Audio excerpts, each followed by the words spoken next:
There is nothing more sacred than your attention. It is the gatekeeper of your time, the architect of your reality, the currency of your future. Where your focus goes, your life follows. But most people today are running a brain that's not aligned with purpose. It's wired for distraction, for chaos, for survival, not creation. There is a divine order to how the human brain functions, and vision sits at the center of that sacred design. What we choose to look at and how we look at it does not just shape what we see. It rewires our very ability to think, to focus, to live with purpose, to live in the chaos of the modern world, where distraction is worshipped and attention is torn into fragments. The eyes become the gateway to reclaiming dominion over the mind. There is something deeply spiritual about fixing your gaze on one thing, something powerful in saying, this is what I choose to see. The retina, an extension of the brain, holds the map to your focus. The moment you lock your visual attention on a single point, a cascade of neural alignment begins to take place. The prefrontal cortex, that sacred seat of executive function and intention, begins to synchronize with the visual system. In that moment of singular vision, your brain stops scattering energy and starts gathering it. You are no longer at the mercy of your environment. You become a creator of clarity, a steward of sacred attention. Focus is not random. It is trained.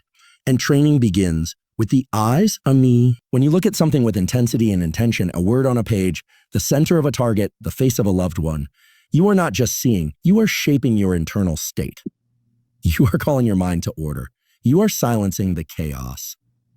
Through intentional visual anchoring, you trigger the release of norepinephrine, the neurochemical of alertness. This is not theory. This is design. This is architecture. This is how you were created. The kingdom of focus begins with vision. And when you train your eyes to stay, your mind learns to stay. When you resist the pull of distraction by locking your gaze, you are reclaiming the covenant between body and spirit, brain and will. You are no longer reactive. You are responsive. You are ruling the moment. Every time you break focus visually, you teach your brain that drifting is acceptable. But when you return, when you fix your gaze once again, you are declaring authority over the scatter. You are engaging the circuitry designed for endurance. This is deeper than productivity. This is spiritual warfare against mental chaos. The ability to fix your eyes is the beginning of renewing your mind, not by accident, by intention. The same system that allows a predator in the wild to hunt with precision is built into your anatomy. It's not primitive. It's divine. It's sacred design for sacred action. The eyes are not passive instruments. They are directional signals to the soul. Where your eyes go, your energy follows. And where your energy goes, your future begins to take shape. Vision is the first step in renewing the patterns of the mind, and the mind is the throne of your destiny. Deep within the architecture of the human brain is a molecule that shapes destiny. It is not a myth. It is not a myth. It is not a motivation trick. It is dopamine, and it is the neurochemical currency of desire, drive, and direction.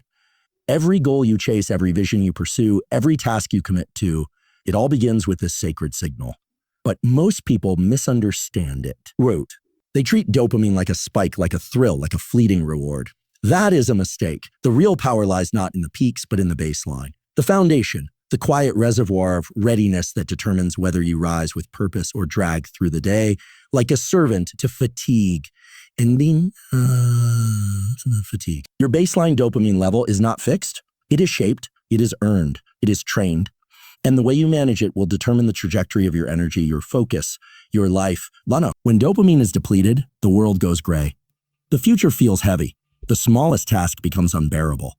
But when the baseline is strong, even adversity becomes fuel. You see obstacles as invitations.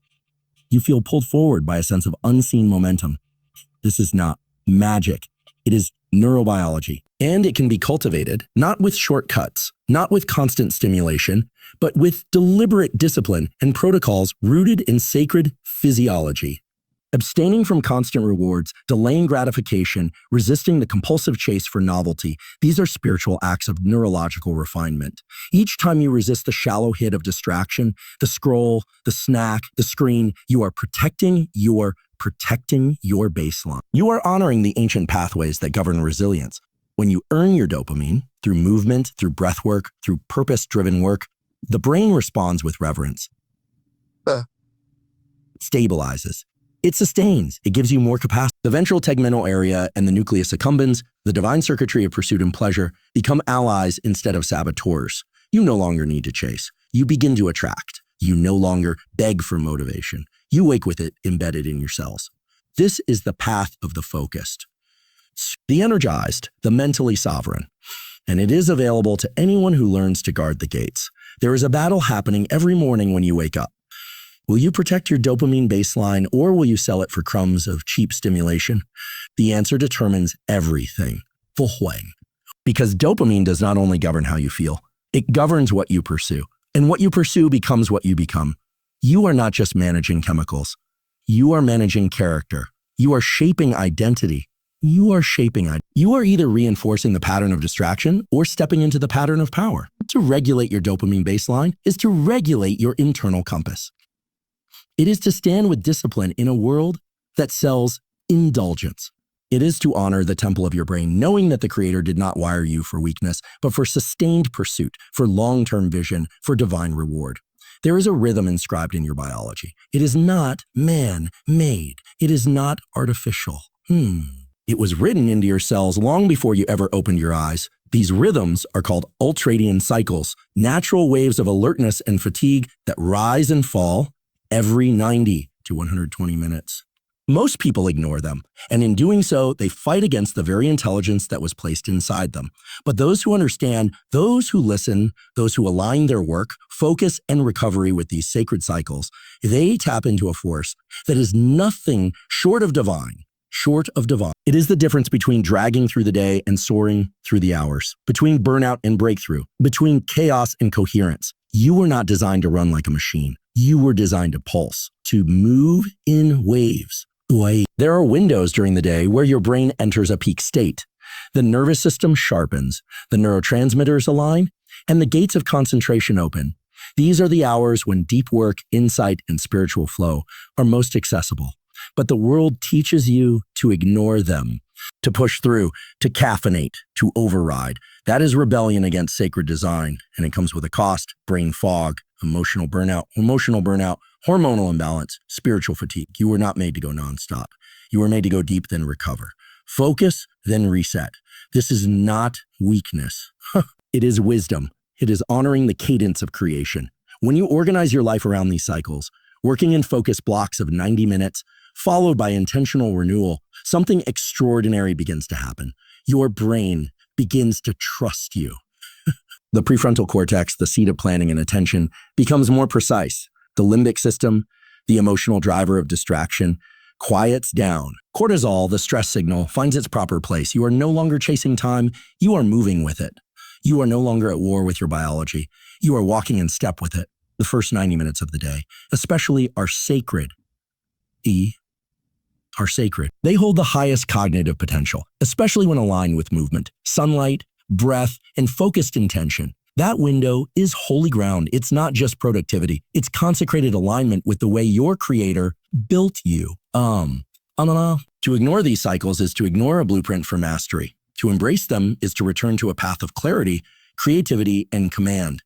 Every surge of focus that flows through you is preceded by a cycle. Every wave of burnout is a signal that the wave has passed and you refused to honor it. You are not lazy, you are misaligned. But alignment is available through rhythm, through structure, through reverence for what the body and mind are already trying to tell you. The world screams hustle, but your biology whispers harmony. But your biology. And when you obey that whisper, you enter a state that others call flow. But it is something greater. It is alignment with divine timing encoded in your flesh.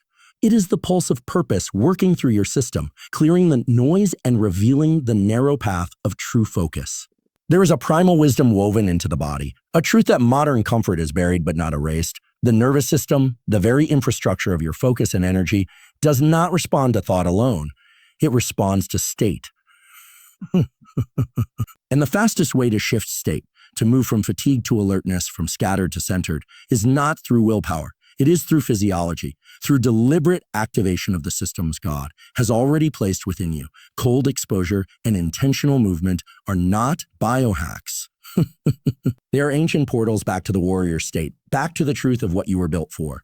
When your body is immersed in cold, something sacred happens. The adrenaline system is summoned. The locus coeruleus releases norepinephrine. Blood vessels constrict. Your heart rate recalibrates. Immersed in. And suddenly your mind sharpens. The fog clears. You are no longer passive. You are alive. This isn't discomfort for the sake of suffering. This is stress in the right dose, a holy signal to the brain that it's time to wake up. It is the divine mechanism of hormesis, the process by which challenge becomes strength. When you step into cold with intention, you are not punishing your body. You are inviting alignment. You are commanding your physiology to serve focus rather than flee from it. And the brain obeys. The prefrontal cortex, that sacred center of decision-making and clarity, lights up. It receives the signal. Be here now. Oh, not tomorrow, not someday. Now, the moment you voluntarily enter discomfort, you are teaching your brain that you are not a slave to comfort. You are a steward of discipline. You are a steward of discipline. You are not drifting. You are directing. And movement, not random motion, but intentional engagement with your physical form, amplifies the shift. When the body moves with purpose, the brain follows. The cerebellum, the motor cortex, the vestibular system, they all begin to synchronize with cognition. You are not just moving muscles. You are awakening circuits of memory, attention, and identity. Movement is not optional for mental clarity. It is foundational. Even brief bouts, a brisk walk under the morning sun, a set of squats with deep breathing, a series of deliberate stretches, these are signals that life is happening now. That energy is a choice. That focus is not found. It is built. With every repetition, you reinforce a truth your biology already knows. Stagnation is death, and activation is life. Cold and movement are not merely tools. They are invitations. Invitations to return to a grounded, God-given state of awareness. In a world of screens and sedation, they bring you back to sensation. They return you to the body, not as a limitation, but as a launching point. Every time you activate your physiology, you are sending a declaration through the spine and into the mind.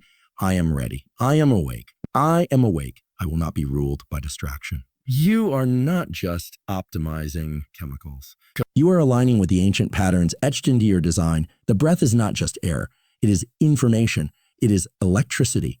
It is the switchboard through which the brain speaks to the body, and the body speaks back. Most live as if breath is background, as if it's passive, automatic, forgettable. But that forgetfulness costs them clarity, costs them control. The truth is, every breath you take is an opportunity to regulate your entire nervous system, to shift from chaos to calm, to rise from fatigue to fire. It begins with how you breathe, nasally, deeply, deliberately.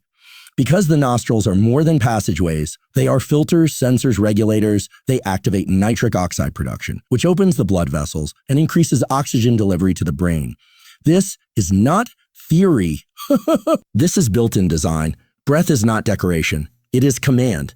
When you breathe through the nose, slowly and rhythmically, you activate the parasympathetic nervous system, the domain of restoration, recovery, and clarity. But when you control the pattern, when you retain the breath, extend the exhale, or increase carbon dioxide tolerance through brief breath holds, you are training resilience into the system. You are doing more than calming the mind. You are sculpting it. High levels of CO2 in the blood typically signal panic, but when you learn to tolerate them, to remain still in that space of internal pressure, you gain access to a new kind of mental sovereignty. You rewire the amygdala, the fear center. You dial down the unnecessary alarm. You no longer react. You choose, and that choice begins in the lungs. Carbon dioxide tolerance is a forgotten skill in a culture that celebrates shallow breathing and instant escape. But the capacity to stay calm when CO2 rises is the capacity to stay present when stress rises. It is the edge between collapse and control, between reactive habits and conscious response. When you breathe fully into the diaphragm, expanding the belly like a sacred vessel, you signal safety to the brainstem. You remind the system. You are not being chased. You are not in danger. You are here, present, anchored, in control. Every inhale is a call to rise. Every exhale is a surrender to clarity. This is the dance between effort and letting go, between activation and peace, between will and wisdom. The ancient texts were right. The breath is spirit. The breath is life. The breath is life. But now, neuroscience confirms what the soul has always known, that mastery over the breath is mastery over the mind. That deliberate breathing patterns practiced daily have the power to shift baseline anxiety, improve attention, and deepen cognitive resilience. You are not a victim of mental state. Ayana, you are the gatekeeper. You have the key, and it sits under your nose waiting to be used, not randomly, not when the storm hits, but daily with intention. Breathwork is not escape. It is preparation. It is preparation. It is spiritual discipline translated into biological action. It's how warriors pray without words, how seekers steady their gaze, how minds are reforged in silence. Before you even open your eyes in the morning, your brain is waiting for one thing, light, not just to see, but to calibrate, to anchor, to begin the sacred rhythm of wakefulness and rest. Uncle. Oh, this is not metaphor. This is hardwired biology. Your entire circadian system, the internal 24-hour clock that governs sleep, energy, hormone release, mental sharpness, is set by light, and the timing of that light is everything. Morning sunlight is not just illumination. It is instruction.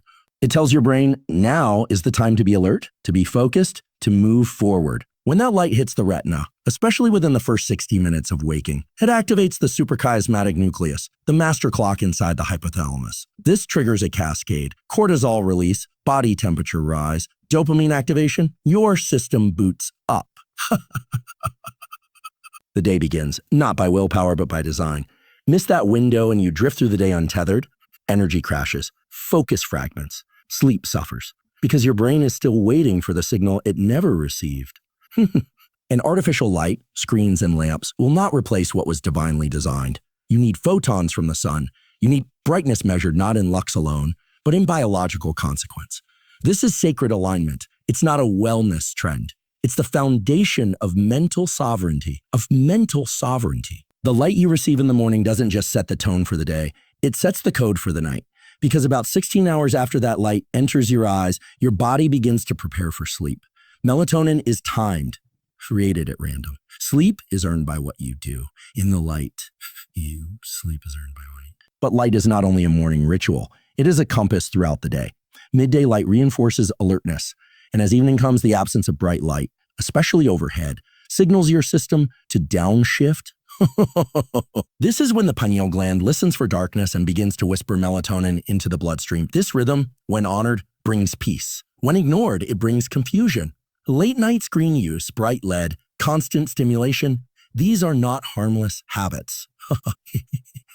They are interruptions to divine order. They confuse the brain, delay sleep, reduce deep rest, fragment dreams. And with every night of compromised sleep, you begin the next day diminished. You cannot afford to guess your way through your rhythms. The timing of your light exposure is as essential as the air you breathe. Want better focus? Get sunlight early. Want deeper sleep? Dim the lights as the sun sets. Want more energy? Align your visual experience with the position of the sun. This is ancient wisdom, confirmed by modern neuroscience. You are not a machine that runs on commands. You are a living system that runs on cycles. Then those cycles are anchored by light. When you honor the light, you honor your brain. When you rise with it, walk with it, wind down with it, your physiology begins to trust you. Focus becomes easier. Mood becomes steadier. Sleep becomes richer.